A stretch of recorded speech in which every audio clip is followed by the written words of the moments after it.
감사를 배우면 삶이 풀립니다. 이런 말씀을 증거하겠습니다. 제가 여러 번 얘기했는데 어떤 한 청년을 불러다가 너 그렇게 살면 안 된다 이렇게 얘기를 했는데 저는 그것이 분위기가 좋지 않을 것이라고 생각을 했는데 의외로 그 청년이 목사님 내가 삶이 그랬는데 혼내주시니까 감사합니다 그렇게 얘기를 하더라고요. 그리고 나서 그도 좋아지고 저도 좋아지고 관계도 좋아지고 여러 가지가 좋아지는 걸 봤습니다. 감사한다는 것은 이렇게 큰 힘이 있다는 것을 우리가 알아야 되겠습니다. 성경은 그것을 강력이라 그렇게 고린도후서 10장 4절에 말씀하셨어요. 우리가 범사에 주님을 생각함으로 감사한다는 것은 큰 힘이 있다. 강력한 힘이다. 다이나마이트 같다. 그렇게 표현을 하고 있습니다. 그 승리를 우리가 바라보고 살아야 되겠습니다. 몸이 아픈 사람이 있다면 예수 그리스도의 은혜가 우리 가운데 이미 부어져 있음을 믿고 그것을 바라보고 늘 감사하게 될 때 그 승리가 나타납니다. 그래서 질병 치유가 나타납니다. 주님께 감사하면서 약 먹고 치유받고 감사하면서 병원 다니고 그렇게 해야 됩니다. 그래야만 근본적으로 치유받을 수 있도록 하나님께서 그렇게 우리 인생들을 만드셨습니다. 그래서 감사를 넘치게 하라 그렇게 말씀을 하신 것이죠. 바울도 병이 들었습니다. 그런데 병이 들었는데 하나님의 능력이 병든 자 안에 오히려 강하게 있음을 알고 그 능력과 하나님의 임재를 더 감사했습니다. 감사합니다. 내가 약할 때 주님이 강하시군요 하고 약함이 아니라 강함을 의식하고 그리고 감사를 시작했는데 그의 일생의 건강은 아무런 장애가 되지 않았습니다. 왜냐하면 하나님이 그렇게 사시길 원하셔서 우리에게 아프게도 하시기 때문에 그런 것입니다. 아픈 사람이 있다면 훨씬 더 하나님을 의식하고 예수 그리스도의 온전케 하심을 바라보고 감사를 시작해야 됩니다. 그래야 우리가 치유가 속하다 이렇게 말씀을 하셨습니다. 이 감사에는 참 많은 힘이 있습니다. 놀라운 힘이 있습니다. 삶을 통해서 우리가 이것을 늘 확인하며 살아보시길 바랍니다. 힘들고 어려워도 감사해요. 힘들고 어려워도 감사해. 그렇게 해석해버리고 감사할 때 얼마나 많은 관계가 풀어지는지 모릅니다. 거기에 강력한 힘이 있다. 이렇게 하나님께서 말씀을 하셨습니다. 우리가 고난 중에 감사할 때 어떤 현상이 일어나는가 하면 우리의 영혼의 그릇이 넓어집니다. 그래서 고난이 찾아올 때 우리는 감사하지 못하는 것이 우리의 본능인데 그럼에도 불구하고 감사합니다 라고 할 때 우리의 영혼의 어둠은 달아나고 놀랍도록 우리의 영혼의 그릇이 커진단 말입니다. 그래서 고난이 찾아올 때 우리는 주의 승리를 바라보고 천국을 바라보고 더 감사할 수 있어야 됩니다. 그래야 우리의 영혼 그릇이 커지고 영혼이 잘 되면 범사가 잘 되고 또 육체가 강건해지는 주님의 선순환이 나타납니다. 그래서 다윗은 시편 23편에서 여호와는 나의 목자시니 내가 부족함이 없으리로다 이렇게 하나님께 감사로 시작을 하는데 그런데 그때는 부족함이 정말 많았을 때이거든요. 부족함이 많았을 때인데 눈에 보이지 않는 하나님의 전능하심을 생각하고 내가 부족함이 없나이다 하고 감사로 살게 됩니다. 그리고 나서 하나님은 그의 믿음처럼 정말 감사할 거리가 넘치도록 그의 일생을 인도해 주셨습니다. 우리가 고난 중에 감사할 때 그때 우리의 영혼 그릇이 커진다는 사실을 우리가 이해를 해야 됩니다. 고난 중에 감사할 때 우리의 속사람의 그릇이 커진다. 그것을 우리가 알아야 됩니다. 그래서 감사를 우리가 열심히 그리고 집중적으로 해야 되겠습니다. 어제 국민일보에 이런 기사가 났습니다. 캘리포니아대 연구팀이 연구를 한 건데요. 맞벌이 부부의 자녀와 전업주부의 자녀의 발달 과정을 조사해 보니 부모의 맞벌이 부부로 돌봄이 적은 자녀라 하여 뒤처지거나 탈선하는 것이 아니라 오히려 자립심과 학업 성취에 나쁘지 않았다는 사실을 밝혀냈습니다.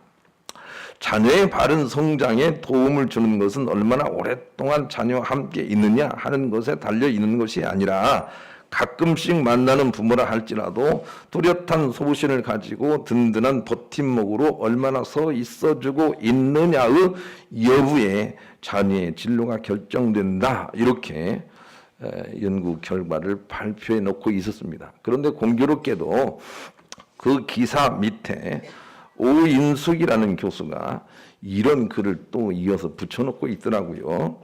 이계적인 부모가 되지 마라. 그렇게 붙여놓고 있습니다. 이 자녀 교육에 그런 이론이 있나 봐요. 이계적인 부모형이라는 이론이 있습니다. 이기라는 것은 익사하다, 빠진다는 거고, 애는 사랑인데 자녀를 무조건적으로 사랑하려고 하지 말라. 그런 내용입니다. 이계형 부모가 되지 말라. 그랬습니다. 그래서 자녀가 혹시 넘어지면 괜찮아, 일어나, 괜찮아, 다 넘어진단다. 그렇게 얘기하는 부모가 훨씬 나은 부모이고, 무조건 가서 우리 강아지, 우리 애기 그냥 이렇게 해주는 부모는 좋은 부모가 아니라는 것입니다. 그런 부모는 자녀들과 늘 함께 있어도 자녀가 자립심이 생기거나 자기 스스로 공부하는 일에 뒤늦게 발동이 걸릴 수밖에 없다는 것이죠. 단지 그저 얼마나 더 자녀와 같이 있는지 없는지 상관하지 않고 부모가 얼마나 소신을 가지고 자녀의 승리를 그렇게 버팀목으로 이끌어줄 수 있느냐, 거기에만 자녀의 학업 성취나 세상 승리의 여부가 달려있더라는 것입니다. 정말 놀라운 일이고 이것은 하나님 말씀대로인 것입니다. 사랑하는 여러분, 힘들고 어려운 일이 있어도 승리를 바라보고 늘 소신과 믿음의 줏대를 가지고 서 있는 부모만큼 자녀 교육에 큰 영향을 미치는 부모는 없다고 생각이 됩니다. 그것이 하나님께서 우리 가운데 이미 요구를 하고 계신 것이었습니다. 그러니 고난 중에도 감사하는 것이 자녀들에게 보인다면 얼마나 자녀 교육에 유익할까 우리가 눈으로 머리로 바라볼 수가 있습니다. 그리고 우리는 그 길을 걸어가야 합니다. 힘들고 험한 세상에서 우리가 해야 할 일은 감사를 배워내는 일입니다. 힘들고 험한 세상입니다. 이 힘들고 험하다는 것은 우리 육신이 약하고 가난해서 힘든다는 것이 아니라 사실은 그 반대일 확률이 높습니다. 너무나 몸이 건강하고 너무나 삶이 풍족한 것이 우리 영으로는 너무 힘들기 때문에 세상은 힘든 것입니다. 힘들고 험한 세상에서 우리가 해야 할 일은 그래도 하나님께 감사함을 배우는 일이다. 그리고 그것이 바로 새 노래다. 이렇게 우리에게 하나님께서 이 노래를 가르칩니다. 그것이 새 노래다. 힘들고 어려워도 감사할 줄 아는 그 감사가 새 노래다. 이렇게 말씀을 하시고 우리가 땅에서는 이 새 노래를 배워야 천국에 들어갈 수 있다. 이렇게 우리에게 본문이 말씀하십니다. 본문이 그런 내용이에요. 한번 읽어보십시다. 요한계시록 14장 3절 읽습니다. 시작. 그들이 보좌 앞과 내 생물과 장로들 앞에서 새 노래를 부르니 땅에서 속량을 받은 14만 4천 밖에는 능히 이 노래를 배울 자가 없더라. 그랬네요. 요한계시록 14장은 천국에 가 있는 사람들을 그리고 있어요. 천국에 가 있는 사람의 첫 번째 조건이 무엇이죠? 1절 하나님의 방법과 예수 그리스도의 방법으로 사는 사람. 우리 배웠습니다. 2절은 무엇입니까? 범사에 긍정적인 사람. 우리가 배웠습니다. 이제 3절은 무엇입니까? 범사에 감사할 줄 아는 사람. 새 노래를 부르는 사람입니다. 이런 사람들이 천국에 갑니다.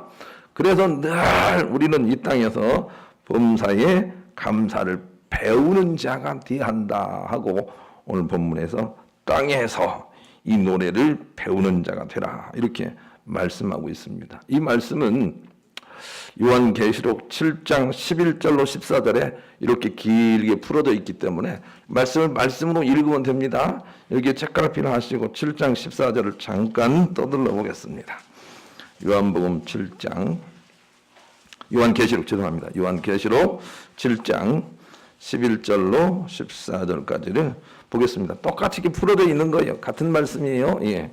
요한계시록 7장 405쪽 11절로 14절 읽습니다. 시작. 모든 천사가 보좌와 장로들과 내 생물의 주위에 서 있다가 보좌 앞에 엎드려 얼굴을 대고 하나님께 경배하여 이르되 아멘. 찬송과 영광과 죄와 감사와 존귀와 권능과 힘이 우리 하나님께 세세토록 있을지어다. 아멘 하더라. 장로 중 하나가 응답하여 나에게 이르되 이 흰옷 입은 자들이 누구며 또 어디서 왔느냐? 내가 말하기를 내 주여 당신이 아시나이다 하니 그가 나에게 이르되 이는 큰 환난에서 나오는 자들인데 어린 양의 피에 그 옷을 씻어 희게 하였느니라. 그랬습니다. 어떤 사람들이 흰 옷을 입고 천국에 가는고 하면 환난 가운데서도 주님의 은혜를 생각하고 늘 하나님께 감사 찬양하고 하나님께 영광을 돌린 그들이 천국에 가더라. 그렇게 풀어놓고 있으며 오늘 본문은 그 내용을 압축해서 이렇게 표현해 놓고 있습니다. 그들이 14만 4천이다. 이렇게 표현을 한 것입니다. 본문으로 돌아오시죠. 본문을 다시 한번 읽겠습니다. 그 말씀이 그 말씀입니다. 14장 3절 읽습니다. 시작. 그들이 보좌 앞과 내 생물과 장로들 앞에서 새 노래를 부르니 땅에서 성량함을 받은 14만 4천 밖에는 능히 이 노래를 배울 자가 없더라. 그랬습니다. 그래서 어떤 일이 있어도 하나님께 감사함으로 모든 상황, 고난을 이길 수 있는 사람이 천국 간다. 이렇게 말씀을 하시고 그런 예들이 성경 속에 참 많이 있습니다. 여호수아 갈렙은 힘들고 어려운 광야 인생에서 항상 감사함으로 살았습니다. 그래서 적과 꿀이 흐르는 땅으로 들어갔습니다. 이것도 우리에게 주시는 교훈이고, 요셉도 다윗도 다니엘도 바울도 다 같은 상황이고, 예수님은 말할 것도 없습니다. 그런 어려운 상황 속에서 오로지 감사 한 입술을 배우고 하나님 의지하고 서 있는 사람들이 천국 간다. 이렇게 우리에게 본을 보이고 있는 것입니다. 그래서 우리는 이 힘들고 어려운 세상에서 감사를 배워야 된다. 배운다는 말 있죠. 감사를 배워야 된다. 라고 하는 걸 기억을 하시고 감사를 배우시는 여러분 되시기를 간절히 소망합니다. 그런 마음을 가지고 복음성가 32장을 다 같이 부르겠습니다. 복음성가 32장이 참 의미가 있는 찬양이라는 것을 우리가 기억을 하시고 하나님은 고통 중에 계신다. 그 의미를 우리가 이해할 수 있었으면 좋겠네요. 복음성가 32장. 여러분 가운데 여러분 주변에 어떤 사람들이 아프다고 해서 이렇게 생각하면 안 됩니다. 저 사람은 무슨 벌을 받는가 이렇게 생각하면 안 됩니다. 여러분 가운데 여러분이 아무런 고통도 없고 가난도 없고 아주 잘 살고 있다고 해서 내가 복을 받았다 그렇게 생각은 안 됩니다. 그렇게 생각하면 안 됩니다. 그 반대입니다. 여러분. 이 세상에서는 고통을 우리가 받게 될 때 그 고난 가운데 하나님을 우리가 붙들고 의식하고 우리가 소망으로 다시 일어날 수 있도록 하나님께서 그렇게 섭리하십니다. 그래서 고통받는 자들은 하나님께 오히려 사랑을 받는 자일 수 있습니다. 고통 가운데 우리가 주님께 감사함으로 나오는 자들이 신원 입고 천국 가더라 이렇게 말씀하시는 것이지요. 그래서 고통 가운데 있는 자들은 고통이 없는 주님의 회복을 기억하면서 그 하나님께 감사함으로 나가야 됩니다. 그래야 천국의 백성이 될 수가 있습니다. 그리고 고통이 없는 사람은 스스로 가난해지십시오. 부모가 많은 돈을 가지고 여러분을 태어나면서부터 부자로 키우게 될 때 여러분 스스로 독립하시고 가난을 체험하십시오. 그리고 하나님 붙드십시오. 그렇지 않고는 지옥 갑니다. 여러분. 그런 사람들이 복 받는 게 아니에요. 몸이 태어나면서 건강한 사람들은 스스로 금식도 하시고 절식도 하셔서 고통을 체험하십시오. 그리고 나서 하나님 붙들고 감사함을 배워내지 않고는 우리가 천국 갈 수 없습니다. 그런 사람들만 천국 간다 이렇게 말씀을 하고 계십니다. 그래서 감사를 우리가 배워내야 됩니다. 옆 사람과 그렇게 인사합시다. 감사를 배웁시다. 감사를 배워야 됩니다. 그래야 우리가 승리할 수 있습니다. 감사는 구속함 즉 있다에서 시작을 해야 이루어집니다. 이 말씀이 오늘 본문 속에 있어요.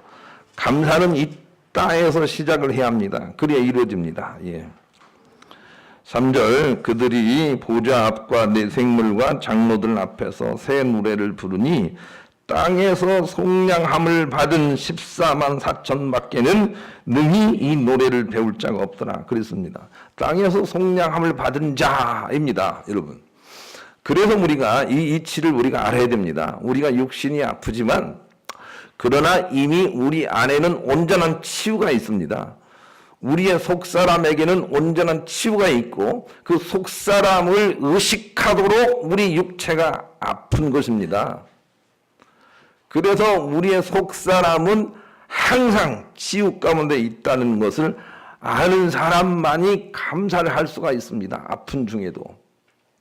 그래서 신앙생활, 감사생활은 있다에서부터 시작이 됩니다. 없다에서 시작이 되지 않습니다. 있다. 이미 우리 가운데 죄사함이 있다. 이미 우리 가운데 구원이 있다. 이미 우리 가운데 천국이 있다. 이미 우리 가운데 하나님이 계시다. 여기에서부터 믿음이 시작이 됩니다.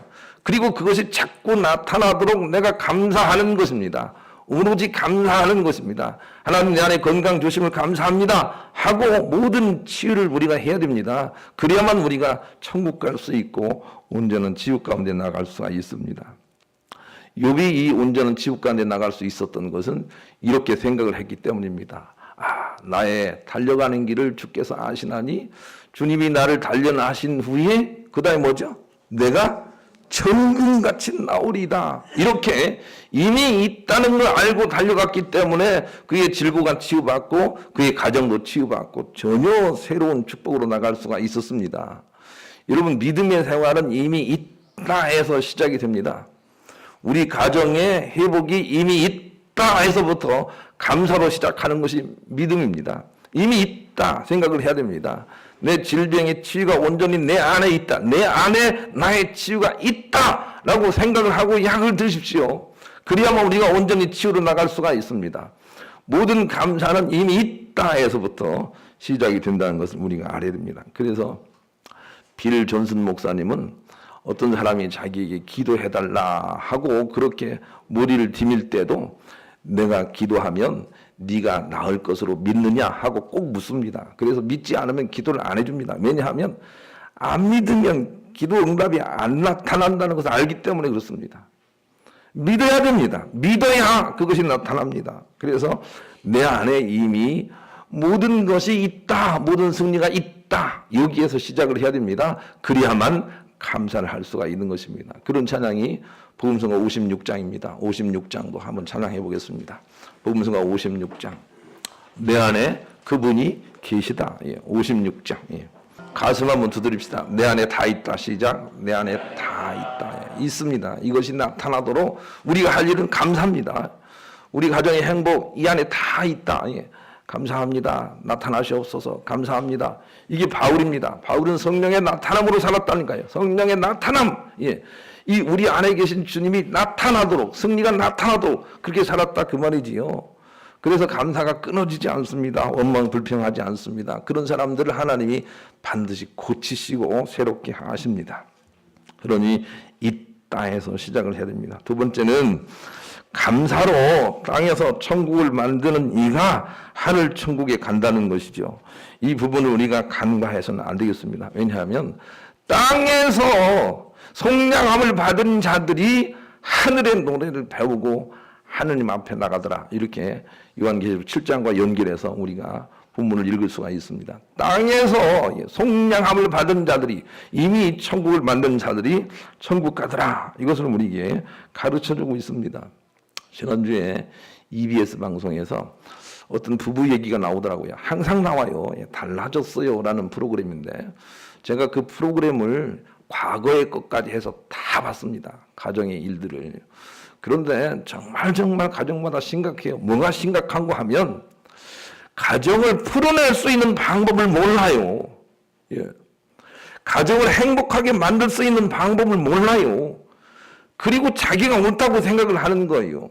두 부부가 재혼을 해서 사는데 서로 옳다고 티격태격하면서 부인이 못 살겠다는 거예요. 이 남편하고 못 살겠다는 거예요. 힘들어서. 그런데 남편을 따로 얘기하면 남편 말이 옳아요. 아내를 따로 얘기하면 아내 말이 옳아요. 틀린 게 없다니까요. 그런데 문제가 생겨요. 그래서 상담을 통해서 상담자가 서로의 마음을 읽어주게 유도를 했어요. 그래서 남편이 아내 마음 속에 있는 쌓인 상처를 보게 했어요. 남편 때문에 그 많은 상처를 받은 것을 아내가 상처를 받은 것을 남편으로 하여금 보게 했다고요. 그리고 이렇게 말을 진심으로 고백하게 했어요. 당신 그동안 나 때문에 참 마음에 상처가 많구나 라고 그렇게 말을 하도록 했어요. 그 한마디에 여자가 그냥 넘어졌어요. 정말 내가 그 한마디를 듣고 싶었어요. 이제 우리 잘해봅시다 하고 가정이 풀어지는 걸 보게 됐어요.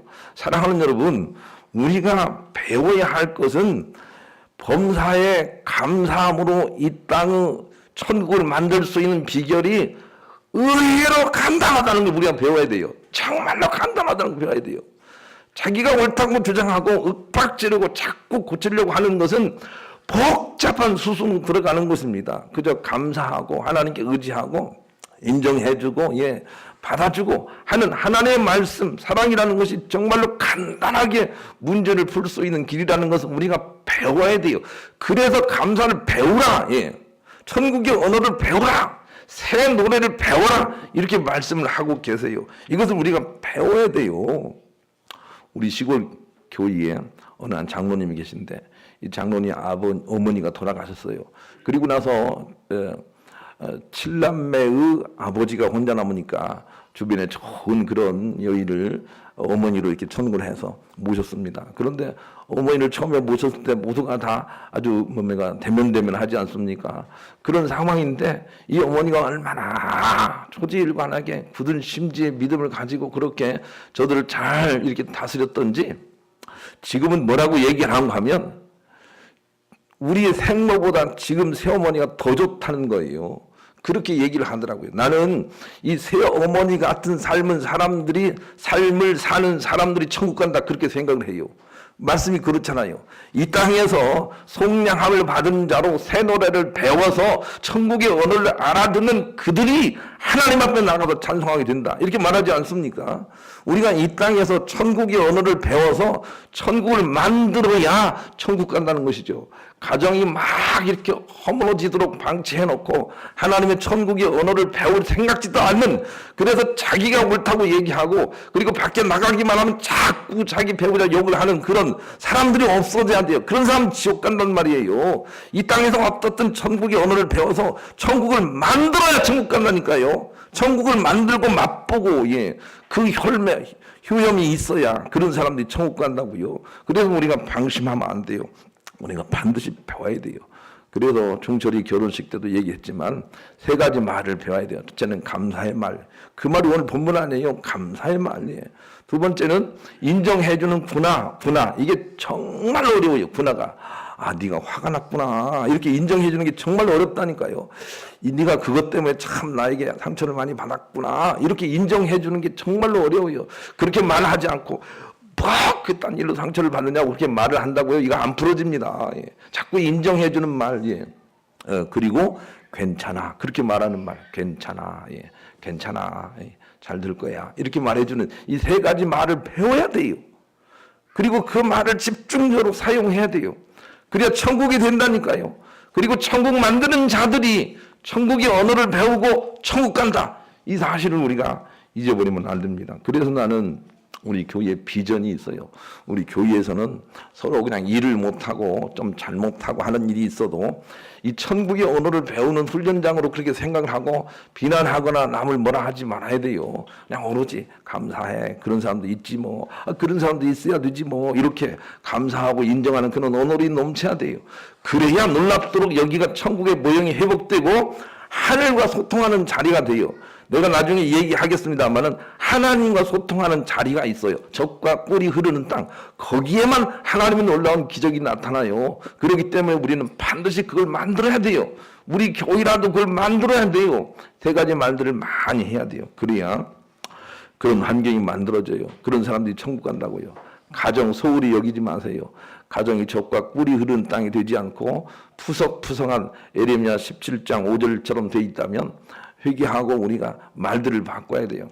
인정하고 감사하고 괜찮아 라고 말하는 그런 말들로 바꿔야 돼요. 그래야 가정이 풀어진다니까요. 너무 쉽게 풀어져요. 집에 가서요, 사랑하는 배우자끼리 이렇게 한번 해보세요. 나 때문에 고생이 많지? 한번 해보세요. 그냥 가정이 풀어집니다.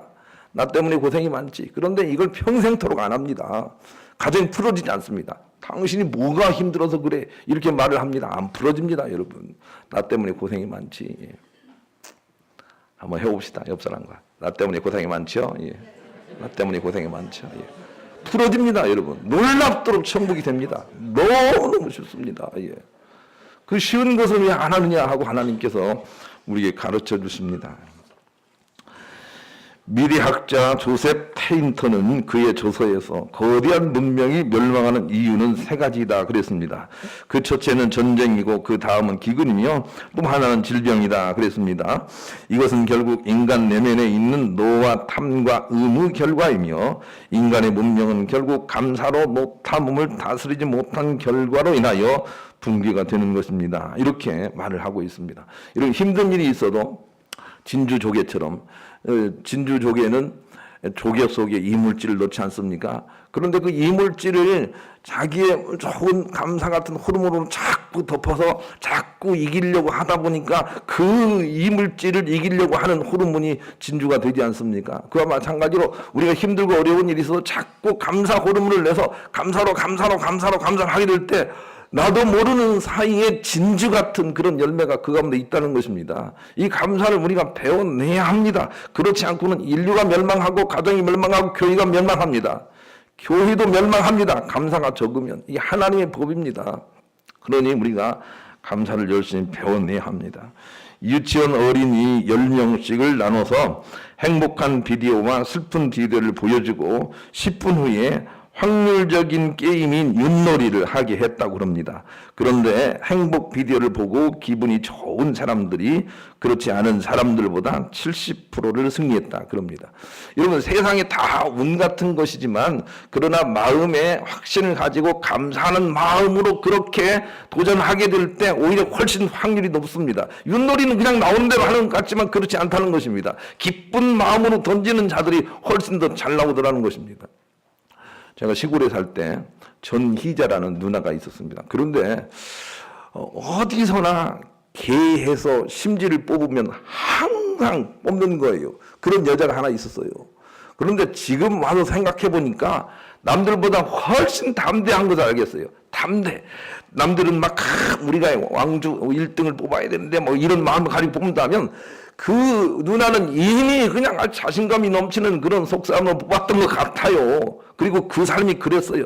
그러니까 우연히 뽑는 것 같은 것도 훨씬 더 좋게 된다 그 말입니다. 우연히 뽑는 것 같은 것도 그렇다 그 말입니다.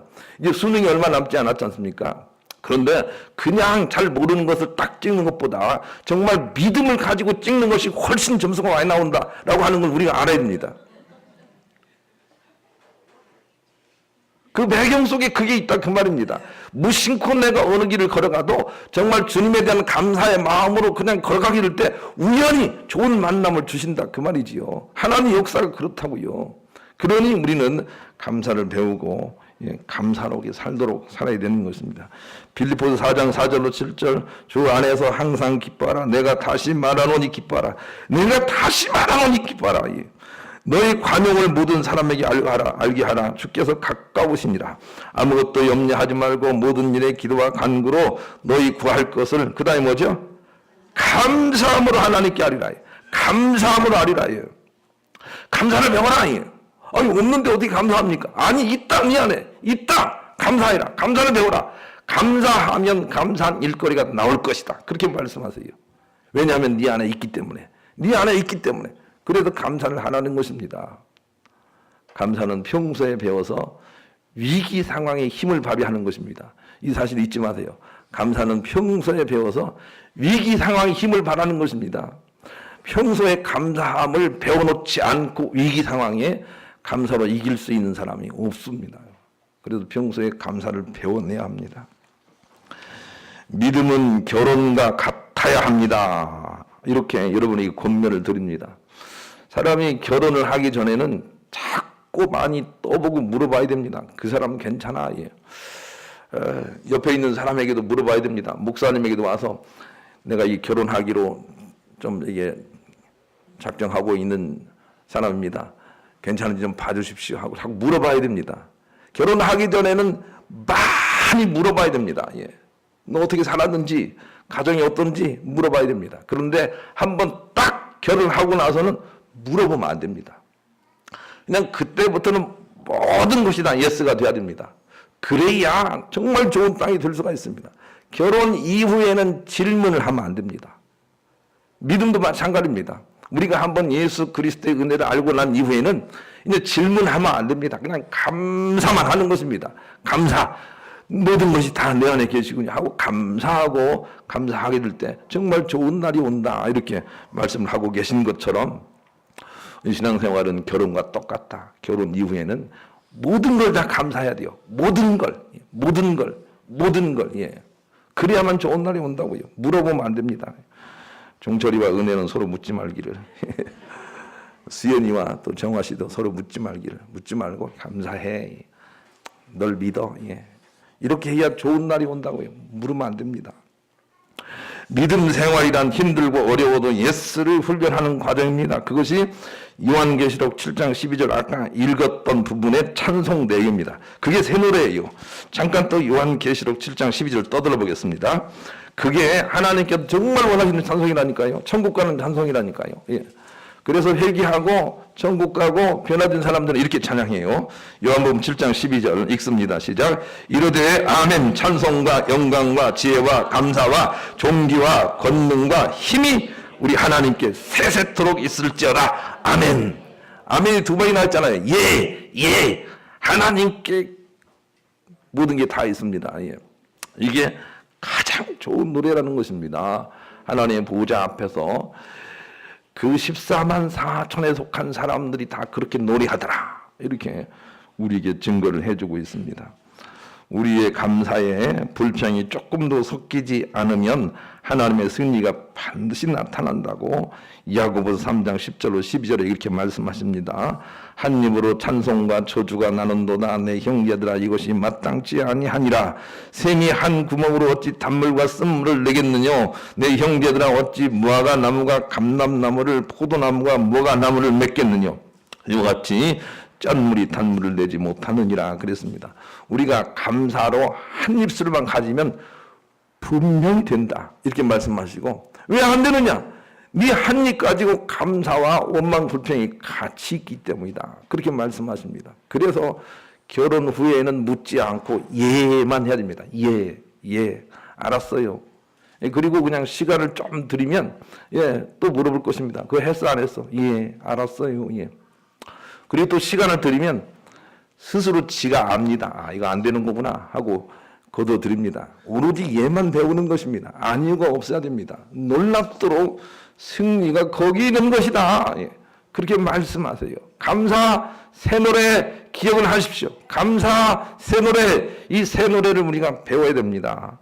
배운 자들이 천국 간다라고 하는 것을 꼭 기억을 하시고 범사에 감사 한 입술을 가지시고 무엇이나 이기고 승리하시는 여러분 되시기를 우리 주님의 이름으로 간절히 축원합니다.